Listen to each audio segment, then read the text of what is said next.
ഒരു പരിധിവരെ ഇത് എൻ്റെ ഒരു പേഴ്സണൽ ചോയ്സ് ആണെന്ന് വേണമെങ്കിൽ പറയാം. ഈ ലിസ്റ്റിൽ മൂന്നാമതുള്ള ഈ പ്ലെയർ ഈ സീസൺ ISLൽ ഒരു മിനിറ്റ് പോലും കളിച്ചിട്ടില്ല. ഇനി ഈ ലിസ്റ്റിൽ പ്രായം കൊണ്ട് ഏറ്റവും ചെറുതും ടാലന്റ് കൊണ്ട് ഏറ്റവും വലുതുമായ പ്ലെയർ. Welcome back guys. അപ്പൊ 2025 നമ്മുടെ ചാനലിലെ ആദ്യത്തെ വീഡിയോയിലേക്ക് നിങ്ങൾക്ക് എല്ലാവർക്കും സ്വാഗതം. ഈ വർഷമെങ്കിലും കേരള ബ്ലാസ്റ്റേഴ്സ് പച്ച പിടിക്കുമോ എന്നുള്ള ചോദ്യം ആരും ചോദിക്കരുത്.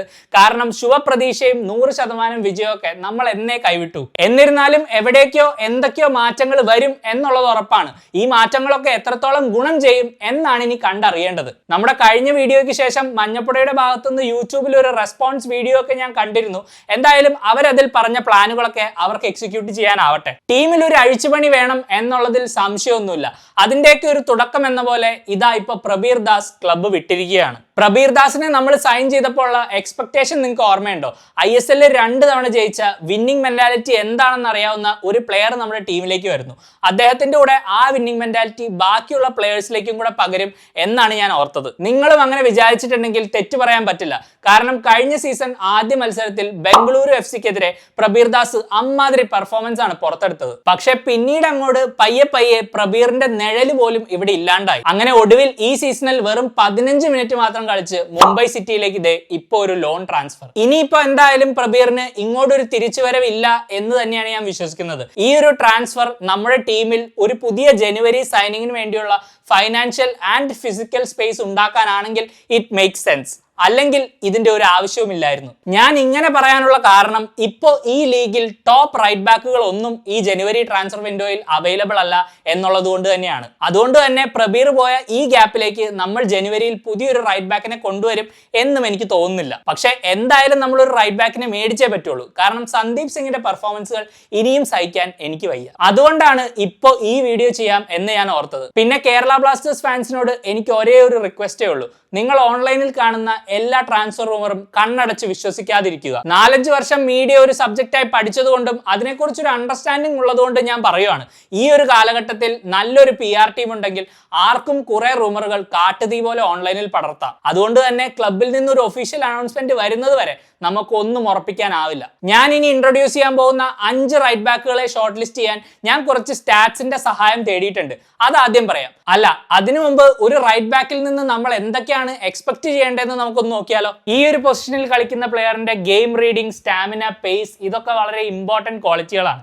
അതുകൊണ്ട് തന്നെ ഒരു റൈറ്റ് ബാക്ക് എപ്പോൾ ഒരു ഫൗൾ കമ്മിറ്റ് ചെയ്യണം, എപ്പോൾ ഒരു കൗണ്ടർ അറ്റാക്ക് ഇനീഷ്യേറ്റ് ചെയ്യണം, അതുപോലെ തന്നെ കളി നല്ല ഡോമിനേറ്റ് ചെയ്ത് നിൽക്കുമ്പോൾ എതിരാളികളുടെ ഫൈനൽ തേർഡിൽ ഇറങ്ങി എങ്ങനെ ഓവർലോഡ് സൃഷ്ടിക്കാം എന്നൊക്കെ നല്ലോണം അറിഞ്ഞുമിരിക്കണം. ഈ എബിലിറ്റിയൊക്കെ ജഡ്ജ് ചെയ്യാൻ ഞാൻ യൂസ് ചെയ്ത സ്റ്റാറ്റ്സ് പറയാം. ഇന്റർസെപ്ഷൻസ്, സക്സസ്ഫുൾ ടാക്കിൾസ്, വിൻ ചെയ്ത ഫൗളുകൾ, ക്രോസുകൾ, അതുപോലെ തന്നെ average minutes played per game. ഇതിന്റെയൊക്കെ കൂടെ എന്റെ പേഴ്സണൽ ഒപ്പീനിയനും കൂടെ ചേർത്ത ഒരു ലിസ്റ്റാണ് ഇനി ഞാൻ ഇൻട്രൊഡ്യൂസ് ചെയ്യാൻ പോകുന്നത്. അപ്പൊ നമുക്ക് പ്രബീർ ദാസിന്റെ റിപ്ലേസ്മെന്റ് ആവാൻ കഴിവുള്ള 5ാമത്തെ പ്ലെയറിനെ നോക്കാം.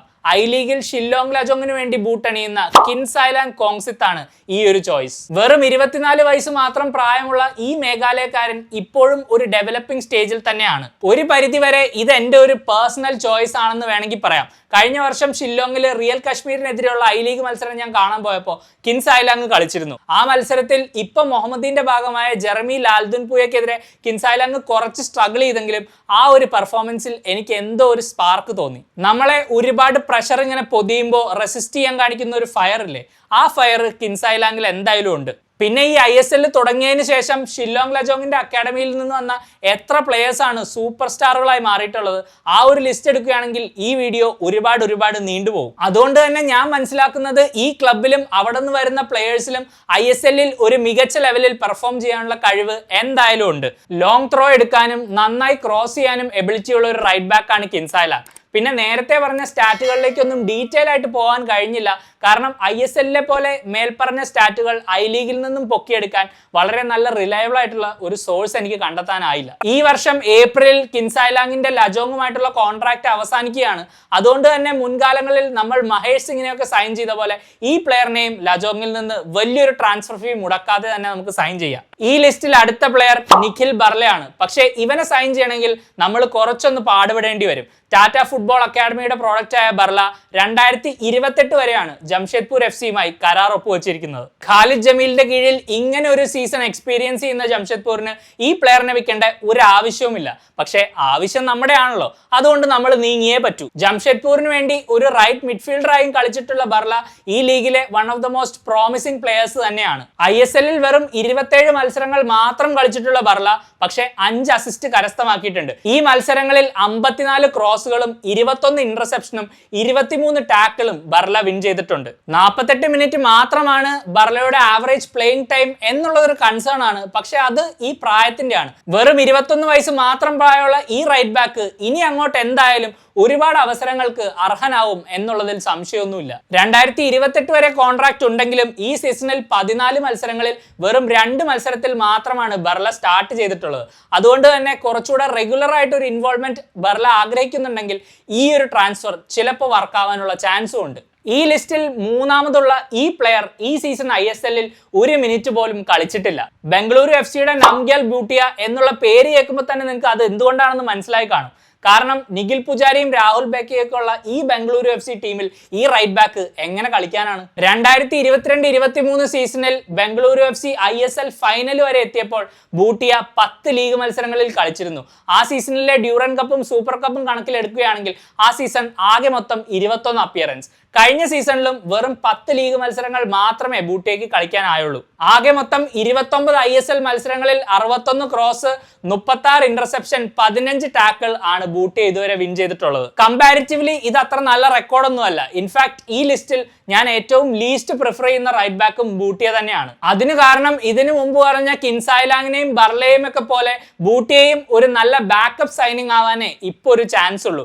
ഞാൻ കഴിഞ്ഞ സീസൺ തൊട്ട് പറയുന്നത് പോലെ തന്നെ എപ്പോഴും ഐബാൻ തന്നെയായിരിക്കും എന്റെ നമ്പർ 1 റൈറ്റ് ബാക്ക് ചോയ്സ്. അതുകൊണ്ട് തന്നെ ഈ പ്ലേയേഴ്സിനെ ബാക്കപ്പ് ആയിട്ട് കിട്ടിയാൽ അത്രയ്ക്ക് മോശമില്ല. പക്ഷേ എനിക്കൊരു ചാൻസ് കിട്ടുകയാണെങ്കിൽ ഡെഫിനറ്റ്ലി ഞാൻ ബൂട്ടിയേക്കാളും കിൻസായ്ലാങ്ങിനെയും ബർലയും ചൂസ് ചെയ്യും. കാരണം ആ 2 പ്ലേയേഴ്സിന്റെ പൊട്ടൻഷ്യൽ ഒരു പൊടിക്ക് കൂടുതലാണ്. പിന്നെ എന്തുകൊണ്ട് ഞാൻ ബൂട്ടിയെ 3-ാം സ്ഥാനത്തേക്ക് ചൂസ് ചെയ്തു എന്നുള്ളതിനുള്ള കാരണം ഈ ഒരു ട്രാൻസ്ഫർ നടക്കാനുള്ള പ്രോബബിലിറ്റി ആണ്. ബൂട്ടിയ ഈ സീസൺ BFC പിക്ചറിൽ പോലും ഇല്ലാത്തത് കൊണ്ട് തന്നെ ഈ ഒരു ഡീല് പുൾ ഓഫ് ചെയ്യാൻ കുറച്ചുകൂടെ ഈസി ആയിരിക്കും. ഈവൻ നിഖിൽ പുജാരി അൺഅവൈലബിൾ ആവുമ്പോൾ പോലും സരഗോസ രാഹുൽ ബേക്കയാണ് റൈറ്റ് ബാക്ക് ആയിട്ട് പ്രിഫർ ചെയ്യുന്നത്. അത് തന്നെ ഒരു വലിയ സിഗ്നൽ അല്ലേ? ഇതുവരെ പറഞ്ഞ 3 പ്ലെയേഴ്സും വെറും ബാക്കപ്പ് ഓപ്ഷൻസ് മാത്രമാണെങ്കിൽ ഇനി പറയാൻ പോകുന്ന 2 പ്ലെയേഴ്സും നമ്മുടെ ടീമിന്റെ സ്റ്റാർട്ടിംഗ് ലൈനപ്പിൽ ഇടം പിടിക്കാൻ കഴിവുള്ളവരാണ്. അങ്ങനെ ഈ ലിസ്റ്റിൽ 2-ാം സ്ഥാനത്തുള്ള പ്ലെയർ അമേയ് റെനവദെ. ഈ ലീഗിലെ തന്നെ one of the best attacking right ബാക്സിൽ ഒരാളാണ് അമേയ്. കഴിഞ്ഞ 2 സീസൺ ആയിട്ട് ഒഡീഷയ്ക്ക് വേണ്ടി മുംബൈ സിറ്റി FCയിൽ നിന്നും ലോൺ അടിസ്ഥാനത്തിലാണ് അമേയ് കളിച്ചു വരുന്നത്. ബേസിക്കലി ലൊബേറയുടെ കീഴിൽ മുംബൈ സിറ്റി ISL കപ്പും ലീഗ് വിന്നേഴ്സ് ഷീൽഡും സ്വന്തമാക്കിയതിനു ശേഷം പിന്നീട് ലൊബേറ ഒഡീഷയിലേക്ക് വന്നപ്പോൾ അമേയും കൂടെ പോന്നു. സന്ദീപിനേക്കാളും വെറും 3 ISL മാച്ച് മാത്രം കൂടുതൽ കളിച്ചിട്ടുള്ള അമേയുടെ റെക്കോർഡ് പക്ഷേ വളരെ ഇംപ്രസീവ് ആണ്. സന്ദീപ് പിച്ചിലുള്ളപ്പോൾ നമ്മൾ അടിച്ച ഗോളുകളുടെ എണ്ണം 77 ആണെങ്കിൽ അമേയ് കളിക്കുമ്പോൾ അദ്ദേഹത്തിന്റെ ടീമുകൾ അടിക്കുന്നത് 106 ഗോളുകളാണ്. ഇനി ഗോളുകൾ കൺസീഡ് ചെയ്യുന്ന കണക്കെടുത്താലും അമേയ് സന്ദീപിനേക്കാളും 3 ഗോൾ കുറവേ വഴങ്ങിയിട്ടുള്ളൂ. അമേയ് സന്ദീപിനേക്കാൾ 30 ഫൗളുകൾ കൂടുതൽ വിൻ ചെയ്യുകയും 3 ഫൗളുകൾ കുറച്ച് കമ്മിറ്റ് ചെയ്യുകയും അതുപോലെ തന്നെ 47 ഇന്റർസെപ്ഷൻസ് കൂടുതൽ വിന്നും ചെയ്തിട്ടുണ്ട്. ഓൺ ആവറേജ് സന്ദീപ് ഒരു മത്സരത്തിൽ 72 മിനിറ്റ് കളിക്കുന്നുണ്ടെങ്കിൽ അമേയ് അവിടെ 82 കളിച്ചിട്ടുണ്ട്.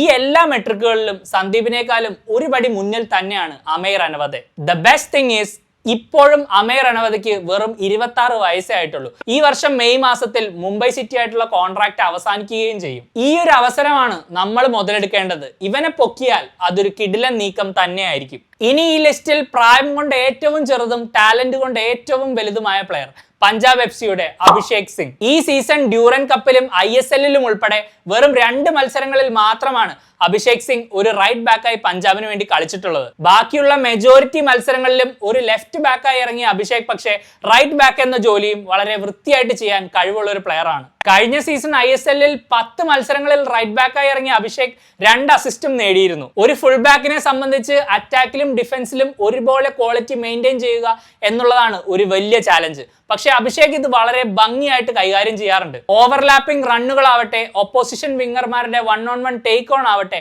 ഇതിനെല്ലാം അഭിഷേക് എപ്പോഴും വളരെ പ്രിപ്പയർഡും ആണ്. ISLൽ സന്ദീപ് കളിച്ചതിന്റെ പകുതി മത്സരങ്ങൾ പോലും കളിച്ചിട്ടില്ലെങ്കിലും സന്ദീപിനേക്കാൾ വെറും 10 ഇന്റർസെപ്ഷൻസ് കുറവ് മാത്രമേ അഭിഷേക് വിൻ ചെയ്തിട്ടുള്ളൂ. അതുപോലെ തന്നെ 24 മത്സരങ്ങളിൽ 34 ക്രോസും 41 സക്സസ്ഫുൾ ടാക്കിൾസും അഭിഷേകിനുണ്ട്. ഓൺ ആവറേജ് എല്ലാ കളിയും അഭിഷേക് ഏകദേശം 82 മിനിറ്റും കളിക്കുന്നുണ്ട്. വെറും 20 വയസ്സ് മാത്രം പ്രായമുള്ള ഈ ഒരു താരത്തിന്റെ വാല്യൂ ഇനിയും കുതിച്ചുയരും എന്നുള്ളതിൽ ഒരു സംശയവുമില്ല. അതുകൊണ്ട് തന്നെ 2026 വരെ മാത്രം കരാറുള്ള ഈ പ്ലെയറിന് പഞ്ചാബ് ഒരു പുതിയ കോൺട്രാക്ട് നൽകുന്നതിന് മുമ്പ് തന്നെ നമുക്കൊരു നല്ല തുക കൊടുത്ത് മേടിക്കാനായാൽ നമ്മുടെ റൈറ്റ് ബാക്കിലെ പ്രശ്നങ്ങൾക്ക് ഒരു പരിഹാരമാവും.